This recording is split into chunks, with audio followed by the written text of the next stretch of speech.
हम लोग बच्चों कर रहे हैं अभ्यास 9A समांतर रेखाएं। पहला सवाल कह रहा है दी हुई रेखा AB से 5 सेंटीमीटर की दूरी पर AB के समांतर एक रेखा खींचिए। तो इन्होंने एक हमें रेखा दे रखी है AB। अब इससे 5 सेंटीमीटर की दूरी पर हमें एक दूसरी रेखा खींचनी है जो इस लाइन के पैरेलल यानी कि समांतर हो। अब हम 5 सेंटीमीटर की दूरी नापते हैं। पहले यहाँ से रख के मान लेते हैं, आपको स्केल से नापना है। पटरी आप रख लीजिएगा, यहाँ से पटरी आप रख लेना लाइन AB पर और 5 सेंटीमीटर की दूरी आप नाप लीजिएगा। तो ये हो गई 5 सेंटीमीटर की दूरी।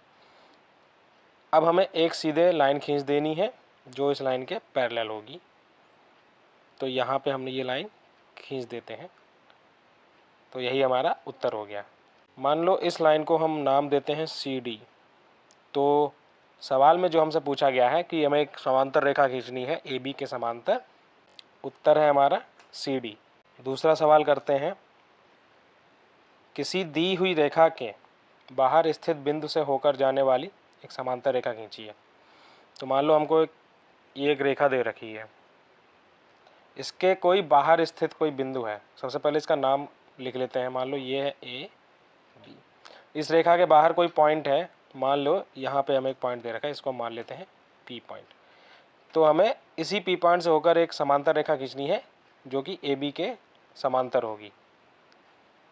तो ये हम एक समांतर रेखा खींच देते हैं पॉइंट P होते हुए, इसका हम नाम दे देते हैं CD। तो यही हमारा उत्तर हो जाएगा। जो सवाल में हमसे रेखा पूछी है वो हो जाएगी CD। सवाल नंबर 3 हम लोग करेंगे। पार्श्व चित्र में त्रिभुज ABC हमें एक त्रिभुज दे रखा है।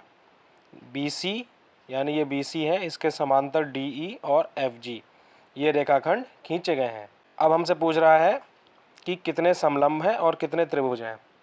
सबसे पहले आपको बता देता हूँ कि त्रिभुज कितने हैं। एक तो ये त्रिभुज होगा AFG, दूसरा त्रिभुज आपका हो जाएगा ADE, तीसरा त्रिभुज आपका हो जाएगा ABC। यानी कि एक त्रिभुज हो गया आपका AFG, दूसरा त्रिभुज हो गया आपका ADE, तीसरा त्रिभुज हो गया आपका ABC। अब हम देखते हैं कि कितने समलंब हैं। समलंब होता है ट्रेपेजियम, अंग्रेजी में ट्रेपेजॉइड या फिर ट्रेपेजियम कहते हैं, जिसमें आमने सामने की जो भुजा होती है वो समांतर होती है। सिर्फ 2 ही भुजाएं समांतर होती हैं और बची हुई 2 भुजाएं समांतर नहीं होंगी। जैसे इसमें ये वाली भुजा और ये वाली भुजा समांतर नहीं है, सिर्फ ये वाली भुजा और ये वाली भुजा समांतर है, तो इसको हम समलंब कहते हैं।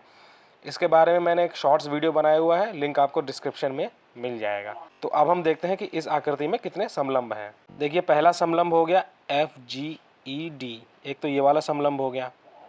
दूसरा समलंब हो गया DECB, एक ये समलंब हो गया। तीसरा समलंब हो गया FGCB, यानी कि 3 समलंब हो गए हमारे पास। समलंब है हमारे पास FGED, DECB और FGCB, ये 3 समलंब हैं। तो इस फिगर में 3 समलंब और 3 त्रिभुज हैं। ये आपका सवाल यहाँ पे कंप्लीट होता है।